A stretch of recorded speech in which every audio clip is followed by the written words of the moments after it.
जब धन कम हो, संपदा कम हो, व्यापार नहीं चल रहा हो, बहुत कष्ट, बहुत तकलीफ की जिंदगी निकल रही है,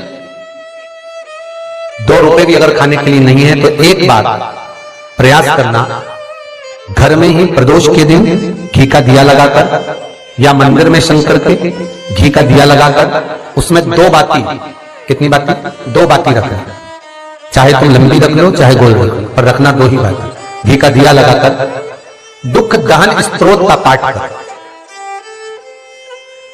दारिद्र दुख दहन स्त्रोत का पाठ बाजार में किताब मिल जाएगी, नहीं मिले तो मोबाइल पर सर्च कर लेना, उसमें निकाल लेना, उसका पाठ करो, कम से कम 5 प्रदोष तो करो। और बाबा विश्वास रखना शिव महापुराण पर, अगर पहली प्रदोष पर आपने अगर घी का दिया लगाकर, आसन लगाकर शंकर के सम्मुख में प्रदोष के दिन, प्रदोष काल में शिव की पूजन कर दारिद्र दुख दहन स्त्रोत का पाठ चालू कर दिया, तो विश्वास रखना कि 5 प्रदोष तक तो बाबा खुद करुणा कर देगा। साहब आपको मुड़कर नहीं देखना पड़ेगा, नौकरी नहीं लग रही, सर्विस नहीं लग रही, परास्त तो हो चुके हैं, फॉर्म भर भर कर, दुनिया के हाथ जोड़ जोड़ कर, एक बार महादेव के आगे बढ़ना, एक बार उससे पहले बेटों की जॉब न लगे, कई माताएं कहती मेरे बेटे की सर्विस लग जाए, गुरुजी बस इतनी कृपा कर, तो हमने तो उसको कहो पाठ करे। मान लो अगर धन नहीं, संपदा नहीं, तो प्रदोष के दिन दिया लगाकर दुख दहन स्त्रोत, दारिद्र दुख दहन स्त्रोत का पाठ अवश्य करें, कम से कम 5 प्रदोष करना। और पहले प्रदोष के बाद में ही अंतर आना प्रारंभ हो जाएगा, कहीं ना कहीं भगवान राह खोल देगा, कुछ ना कुछ अच्छा होना प्रारंभ हो जाएगा। तो छोड़ना नहीं कि मेरा काम होने लगा तो मैं छोड़ दूं, 5 पाठ तो पूरे करना ही। प्रदोष का दिन आए तो बोल देना घर के लोगों को कि प्रदोष आ रहा है, तो मेरे को पाठ करना है, याद करना। पहले से कैलेंडर में निशान बनाकर कोई प्रदोष है, इस दिन लिखा होगा प्रदोष।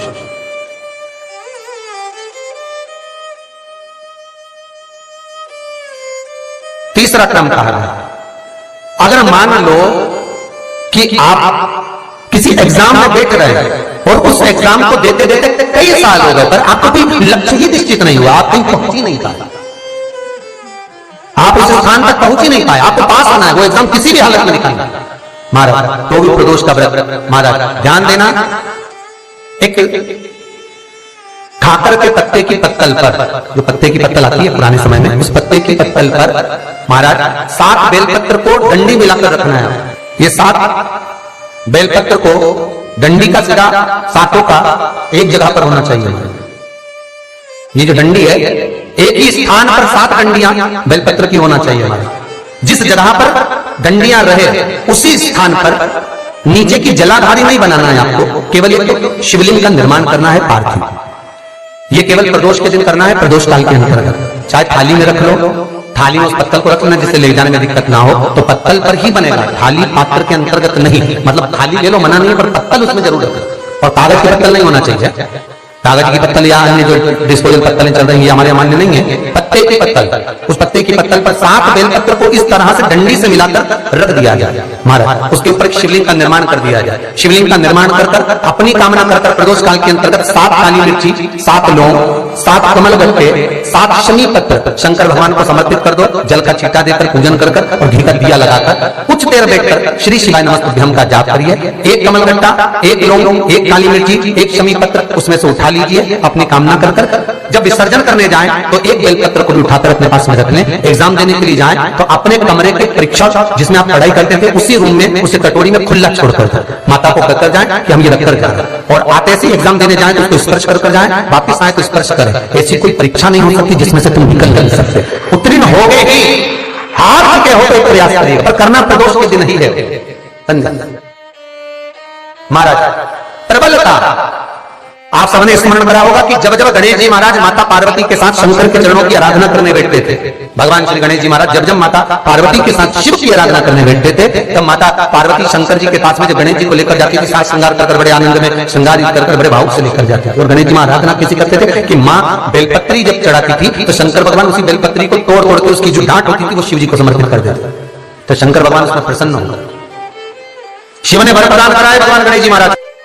कि हे गणेश, जैसे दुर्गा का फल तुझे समर्पित करने पर सुख की अनुभूति होती है, उसी तरह बेलपत्री के डंडी के भाग पर जो शिवलिंग का निर्माण कर शंकर की पूजन कर जो भाव निर्मित करेगा उसकी मनोकामना पूर्ण होती है। महाराज लिंग पुराण के अंतर्गत इसका व्याख्यान वर्णन किया। शिव आराधना, मान लो आप प्रदोष का व्रत नहीं कर सकते, आप अगर व्रत नहीं कर सकते तो प्रदोष के दिन प्रदोष काल में शाम का समय सूर्य अस्त का कुछ पल कुछ घड़ी के पहले से लेकर बाद तक का प्रदोष काल के अंतर्गत आप शंकर जी के मंदिर में जाकर एक लोटा पानी 5 बेलपत्र भी अगर समर्पित करते हैं तो संपूर्ण प्रदोष का फल आपके खाते में प्रबल हो जाए। शिव महापुराण में, स्कंद पुराण में साफ स्पष्ट अक्षर में कहा कि प्रदोष के दिन, प्रदोष काल में किया गया पुण्य भी हमारे जीवन का सुख दे जाता है, हमारे जीवन का आनंद हमें प्रदान कर जाता है। फिर कहा, मान लो कोई बहुत भारी रोग है और ऐसा भारी रोग कि डॉक्टर कह रहे हैं कि इसका ऑपरेशन होगा और ये जांच के लिए मुंबई भेजी जाएगी, तो हो सकता है कि कैंसर की आशंका है या रोग बड़ा प्रबल है, छूटना नहीं, ऐसा लग रहा है, अपने को लग रहा है कि शरीर में कोई गांठ हो गई, कोई छूटना नहीं है, कोई ऐसा लग रहा है, तो शिव पुराण कह रहे हैं महाराज प्रदोष के दिन शमी के वृक्ष के नीचे प्रदोष काल में शिवलिंग का निर्माण करें, शमी वृक्ष के नीचे, और शिवलिंग का निर्माण कर उस पर 11 बेलपत्र समर्पित करें, 7 शमी के पत्ते समर्पित करें, 5 लौंग शंकर भगवान को समर्पित करे, संपूर्ण पूजन करे, दिया लगाए, पूजन करे, अनुष्ठान करे, अभिषेक करे,